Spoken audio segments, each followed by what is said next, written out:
Welcome to the Secure CIO, the podcast for technology executives who are tasked with hiring and retaining great cybersecurity leaders. Join best-selling author Claire Pales together with industry thought leaders as they answer your questions about sourcing the right leaders, building cybersecurity teams, candidate selection, salaries, skills, and more. Hello, I'm Claire Pales and welcome to the Secure CIO podcast. Today's guest is Jonathan Werrett. Jonathan is the Head of Information Security at FitBit and prior to that was running product security at Palantir. Jonathan's recent focus has been on building security teams in the San Francisco Bay Area, but he's spent 15 plus years across a variety of roles, from being the first security hire at a small startup to pen testing for global brands. Information security has meant he's been lucky enough to follow his passion across positions in Australia, London, Hong Kong, Singapore, and now San Francisco. Jonathan has an MBA from the University of New South Wales and a Bachelor of Computer and Mathematics Science from the University of Western Australia. However, he'd like the record to state that he definitely failed exams in both algorithms and corporate finance these days. A great bio. Thanks, Jonathan, so much for joining us. Thanks, Claire. It's great to be here. So we've heard a little bit about you in your bio, but tell me a bit more about how you got to this point in your career as a leader. How did you go from web applications developer to the head of information security? It's been a long, circuitous route, but I've really intentionally tried to get experience across a whole range of different infosec domains. I've got a real interest in infosec, dating all the way back to like a misspent youth, spending too much time on the computer. So I've really tried to get experience in, incident response, pen testing, product security, because I'm deeply interested in them. And I don't really hew to some of the artificial barriers between some of those roles. Often it's red team versus blue team. People don't jump that. I've also tried to keep my hands on tools. There's been a big debate recently on when CISO should stop being technical, but I don't really see them as being mutually exclusive. And so from your perspective, having grown up through more the technical side and now into more leadership, what does your current team look like and what are some of the principles you've followed? You've just mentioned obviously that CISOs at that level aren't necessarily mutually exclusive. Do you bring those principles in when you're hiring a team as well? Yeah, I think the question around what should a team look like is really interesting. I really believe that the team should reflect the risks that your particular organization faces and also what you value as both a professional and as a security function. We're a tech-first company that ships really personal consumer devices. So FitBit as an organization has spent a lot of time on product security. We want to make sure hardware is secure, firmware is secure, the mobile apps that you interact with, all the way through to the back-end services. So product security is very much first and foremost for us. Beyond that, like incident response, making sure that we can detect malicious events and react to them is really important. And the other sort of third leg in the team, I guess, is the governance, risk, and compliance team. We want to make sure that we're in compliant with all the things that we need to be and that we're protecting the organization from making mistakes in the outset. And so on that basis, you've got some product, you've got some governance and compliance and you've got some more, I guess, technical staff and yourself in the leadership role. What are your thoughts around the scope of security teams? Because, some might say that security teams are there as an advisory service and not as decision makers. And so it's very hard, I guess, within an organisation to make sure that security is positioned well and is doing, I guess, the best in terms of what the business strategy has as well. So what's your opinion on the role that the security team should be playing and the scope of their remit? I think the answer has to be really contextual. Security at a SaaS company looks very different to a security at a consumer products company to a security at a retail bank. But I think the one universal across all those different types of teams is that security should be the ones that are facing into today's threats, trying to get a handle on them, identify them, communicate them to the business, and also having an eye on upcoming risk. The responsibility of addressing those risks shouldn't rest solely on the security team. We're the team with security in our name, but it should be a cross-org thing. But we're definitely the ones focused on technical risk 24 hours a day, 7 days a week. So that's kind of where my thinking lies. But I think that also can lead into a sort of anti-pattern that I've seen a couple of times, which you sort of touch on there, in that because we're the security team are the first ones to identify risk, like say phishing as a thing that we need to address, we end up being, and we're the ones making the noise, we end up being the ones pushing for proof point or like a 2FA control to address that risk. Then we end up being the ones on the hook for running that infrastructure. So that's something I'm definitely conscious of and trying to avoid. An IT director here described it, had a really great metaphor for it actually, like security should be the Marines versus IT the Army. Security might be first off the boat, but we shouldn't be the ones building the bridges that you rely on day to day. I think that's a really great analogy because, we're kind of all in this together. So it shouldn't just be the security team, on the front lines fighting everybody off. Everybody plays a role and has a responsibility, I suppose. So it's nice to hear that someone else in your organisation, as opposed to just the head of security, is thinking that through to the depth of trying to bring an analogy in that other people can relate to. Yeah. There's I think there's some hard lessons learnt there. If we take it up another level and we look at not just what the security team is responsible for in terms of the immediate organisation, but generally in terms of the industry, there's been a lot of talk, certainly in Australia, and I'd be interested in your opinion about what's happening in the States. Here, a lot of people are just starting to talk about this CSO, so the Chief Security Officer, much more of a converged model where security doesn't just look after cyber or infosec, but it's also getting its arms around physical security and corporate security and fraud and just anything that could possibly even be remotely related to security is now coming into what they're calling this converged model. And I'm interested in both in your own opinion, but also is that being reflected in the States as well? I think it's different horses for different courses. I've definitely seen it. And it's also kind of an old idea, right? Like just because you have security in the title, then you'll lump them into the same organization. But like grouping functions is due to a bunch of different things, some of them pretty arbitrary. Hopefully it's around fundamental skills and approaches and things like that, but it could just be organizational expediency. But I think the more interesting question is, whether you're converged or not, how do you facilitate sort of cross-organization contribution? Like physical security and product security, they might be under the same executive, they might not, but there are overlaps in those two things. I mean, lots of security people are into lockpicking, for instance, but here at FitBit, one of the guys on the physical security team is joining in CTFs with us because he's really interested in the field. So there's often people around the organization that have something to contribute to security or accounting or whatever else your discipline is. And it's like, I try and find those people and, listen to the input that they might have. And I think that, the point really is that it doesn't actually matter who your boss is, as long as that person's on board with what you're trying to achieve. As you said, there's many reasons why you might all come under the one umbrella, but as long as you're all kind of on the same bus and heading in the same direction and, you're able to have that one strategy, who your direct leader is. I mean, do you think that bears an impact? There's a huge impact, maybe because of the leader's personal attributes, but I don't necessarily believe there can be organizational barriers to achieving what you want to achieve, but I think that's inherent in any job, and whether or not you have report to the same executive probably is beside the point in many ways. Yeah. We've sort of taken that bird's eye view. If we then sort of go right back down to basics, you've talked about being you were the first employee at a startup in terms of security. With that in mind, did you have the opportunity to build a team there? And even if you didn't, who would be your first hire if you were to be building a team in information security now? I didn't in that specific example. And I think they were hiring a security person before they probably needed to. And there were some lessons learned there. But in terms of who your first hire should be, I think, once again, it's really contextual. If you're a high-tech product company, then product security is probably a pretty good place to start.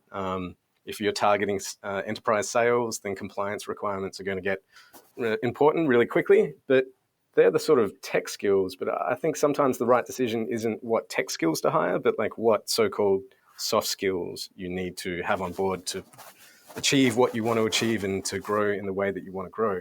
Building teams, influencing outcomes, communicating risk are all things that are really important, particularly if you're a one-person team. So yeah, maybe it's not about should we get a product security person or a compliance person, but like what type of soft skills should we be hiring and how are we going to grow this function? Yeah, I mean, I think from that perspective, especially in a startup, particularly where it's kind of all hands on deck, there, I guess, is more likely that those types of skills are going to become much more important than someone being able to solve a very particular technical problem. Yeah, 100%. And technical problems you can often deploy a piece of technology or go to market for, but there's the fuzzy human problems are the ones that you can't just throw technology at. So I just want to dig a bit deeper, Jonathan, into something that you just said about your role in the startup and how maybe they hired a security person before they needed to. And what were some of those lessons learned that you think would be something that our listeners could benefit from? Yeah, well, I guess the background here is that I spent 7 or so years as a pen tester, and I really wanted to get out of consulting and work on a product and help build something rather than just criticizing and tearing things apart, which as much fun as it is. So I joined a 30-person startup. Many of the people there I'd worked with before in previous roles, but I was working remote. I was working from Hong Kong. Most of the team was based in Europe, so it was half a world away. And I was brought on board to do two things: be the first to be the security person in this fledgling company, and to be a senior person in the engineering side of things, and to have impact on where the product went. And so there was a couple of mistakes there in terms of hiring me. I think that they didn't need a full-time security person. What they needed was infrastructure engineers and developers who understood security and had a good intuition about the things that were important and not. And that's what I ended up doing most of my time. I was rolling out cloud-based infrastructure and teaching developers about secure development life cycles and things like that, and I really enjoyed it. But I wasn't having the impact on the organization that I was motivated to, that I joined to. And I think that's partly because it's really hard to impact decisions that are being made in hallways or in meetings while you're asleep, and you've only got a handful of hours each day overlapping with the people that are really pushing the company forward. So yeah, there's a couple of lessons there. I think at the very beginning of your journey, maybe having a specialist, whether it's a security specialist or a Scrum specialist or whatever else, is probably not the right decision. Maybe you should try building those skills, or maybe you should hire a developer that has an interest in that area and helping them grow. And also be conscious of, particularly from my point of view, like I'd been working remotely for so long, I figured I know how to do remote work. I can get everything done that I need to, but there's different types of roles in remote roles, I think was the hard lesson learned there. I mean, there's probably a whole other podcast in some of the things that you just said, but I guess from the lessons learned that you had from that experience, and if you reflect on some of the bigger organizations you've worked in as well, what skills or roles do you think can be outsourced from a security perspective, and what do you think, without doubt, you really need to hire internally? I have a hard time being so black and white in terms of you must hire these things, but hire these things and go to market for those. But there are some clear things that are easy to get from the market, and things that come to mind are pen testing, red teaming. You don't need a full-time red team. Even if you're I guess multinational, often you can just pull them in on a quarterly basis and get the job done. But on the red teaming front, there's a really interesting flip side. We do most of our red teaming internally. And while I acknowledge that you can do it externally and there's some benefits from doing it externally, we get many benefits from doing it with our product security team. And the core thing there is we use it as a retention tool. Many of these people on the team have come from pen testing, red teaming type roles. They have the skills and experience. That's not where the focus is these days, but they still want to exercise those muscles. It also really helps build cross-team skilling. when the product security team goes off for a week and plus and works together in a sort of high pressure environment, there's a lot of both technical and soft skills sort of transferred around, helps keep them engaged. And also we get much more nuanced or better targeted sort of red teams through that. Like we still do external red teaming and you can compare the results. But yeah, I think they both have pros and cons. So I didn't answer the question there, but I think it all depends. But I think the information you gave is actually really valuable. What I was going to ask you is, in terms of any of the GRC type roles, do you see an ability to outsource any of that, or because it's so specific, especially with your industry at the moment? You know, you have some healthcare obligations, I would assume. Mm-hmm. Can you outsource that stuff, or do you really need to have those GRC roles in-house because they're immersed in what the organisation is doing? Yeah, I think there's aspects of it that can be outsourced in terms of like the filling out of RFPs and things. There's a few startups that help go through those motions, a few software as service type offerings. But in terms of the risk bit of GRC, risk is like the language of, you know, is the fundamental fabric of an information security team, and like helping identify risk, helping communicate risk, helping other parts of the company, properly assess risk is core to the team. So I would definitely strongly argue against outsourcing that sort of capability. And if we talk about a little bit more about hiring, but more specifically about your hiring practices and in your current role, but across your whole career, what role has diversity played, or does diversity play for you? And I know it's a very loaded word, so I'm conscious that you can answer it in any way you like it, however you like to define diversity. Does it play a role for you? 100%. It's pretty well acknowledged that more diverse teams come up with better solutions over time, like by whatever measure you choose to measure diversity with. But maybe more importantly for a team, I don't think you can have a self-sustaining team without diversity. And by diversity, I sort of mean two different things. Diversity of technical experience. Some of the highest performing people I've worked with have come from completely different fields to security and have had a chance to work in it and have used both their very different background to really have an outsized impact. But the second type is probably the harder type of diversity, and it's like diversity of people or diversity of people's background. The industry has a really well-known problem in this space. It's hard to complain about not being able to hire people when you only choose to hire people from your network or from people who are on IRC as 16-year-olds. Yeah. You end up with a really homogenous group if that's the case. And you're not building out the industry. You're not bringing in new people, fresh people into the industry.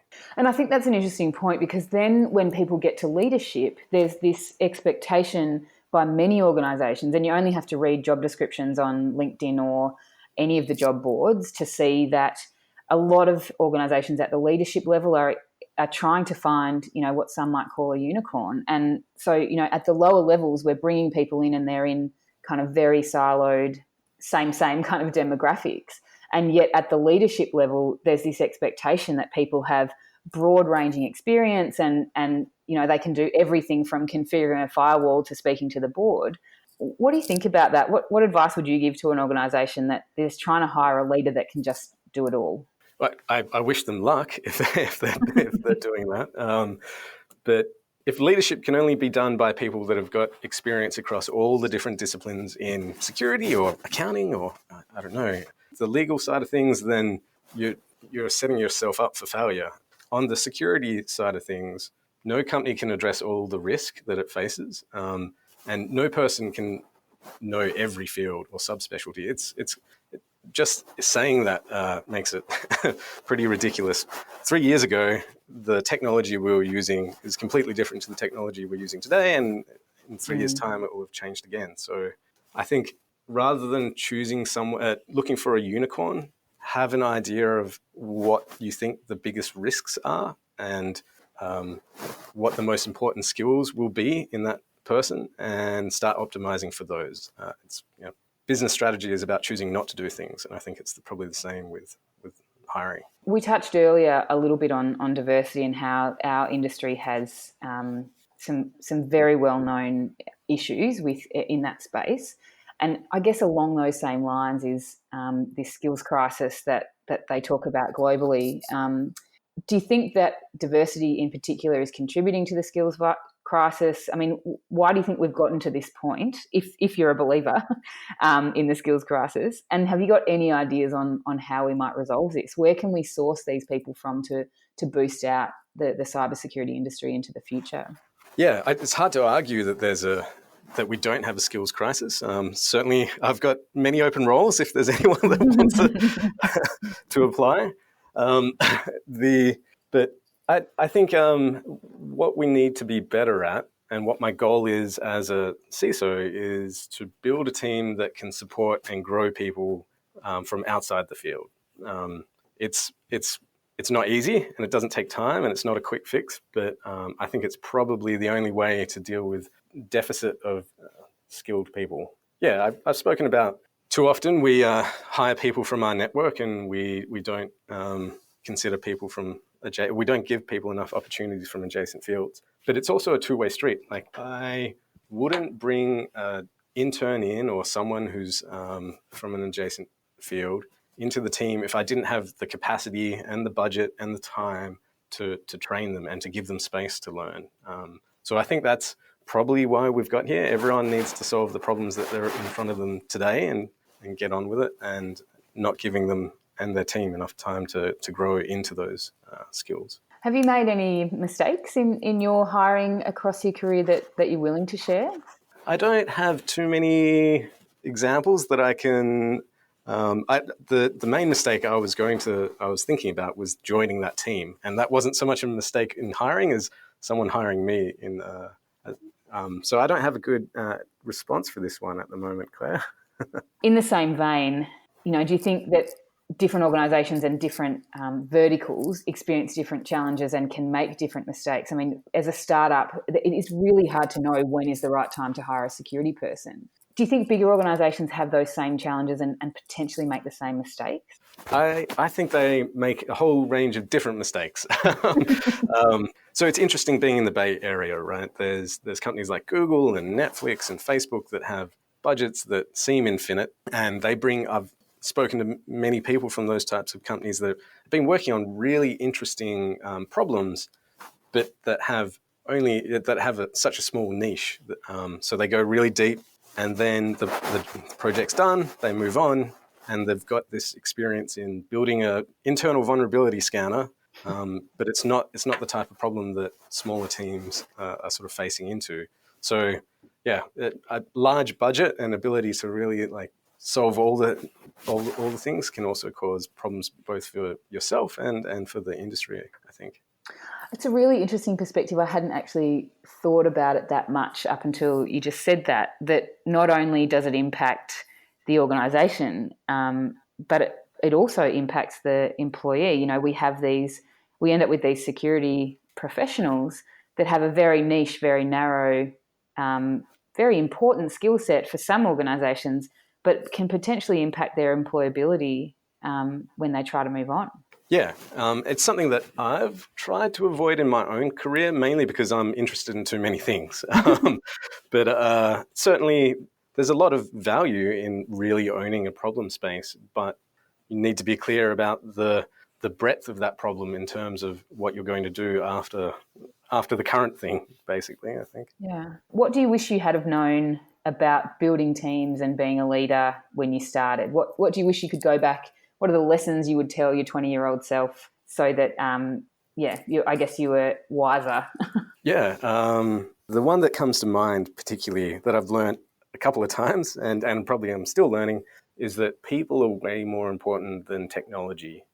It sounds obvious, but it's easy to rabbit hole on interesting projects that are, addressing, new risks or specific risks, because often those technical things are more tractable. You can see yourself making forward progress a lot easier than some of the softer parts of a role in any team. I've often made the mistake of focusing on the technical things in front of me and neglecting the people aspects. But I force myself to be, reaching out to prospects, interviewing candidates, networking both across the internal business and externally, making sure that I've got a good finger on the pulse of my team, making sure that they're engaged and motivated.